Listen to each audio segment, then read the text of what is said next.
นี้ซ้ำใจเหลือเกินย้อนว่าสายขาดเงินสาวจึงเมินห่างลาปล่อยให้ผู้บ่าวนี้ต้องหลั่งน้ำตาวันนี้แฟนสายหายหนาวไปเพิ่งพาหนุ่มเศรษฐีผ่านมานั้นเฮาหักกันหวานซึ้ง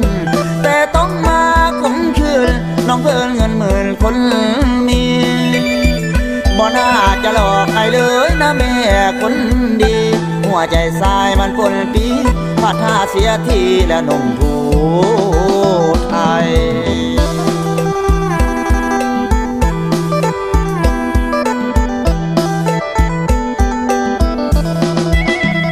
เป็นพี่เลิ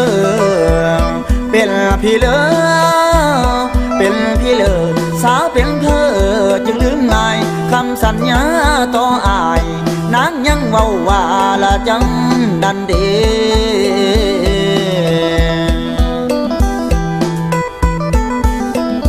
เจ็บหัวเจอแท้ได้อายหนุ่มผู้ไทยได้ให้จมนางมาตุกหลอกต้มผู้ไทยลมแม่นลมเจิง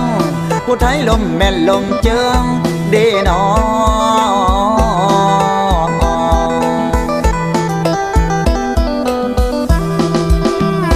บ่าวผู้ไทยศึกษาบ้านไกลหลอกหลอนหัวใจสายเนี่ยอ่อนถึงยามนอนก็ฝันละเมอ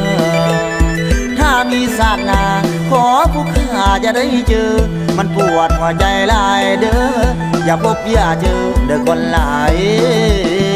ใจ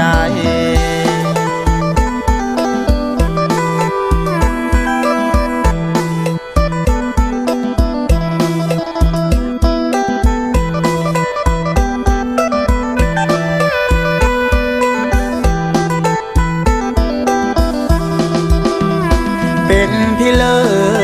ศเป็นพี่เลิศเป็นพี่เลิศสาวเป็นเธอ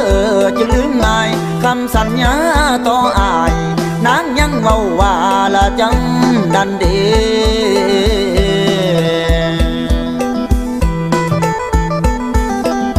เจ็บหัวเจอแท้ได้อายหนุ่มผู้ไทยได้ให้จมนางมาตุกหลอกต้มผู้ไทยลมแม่นลมเจิงผู้ไทยลมแม่นลมเจิงเดนอ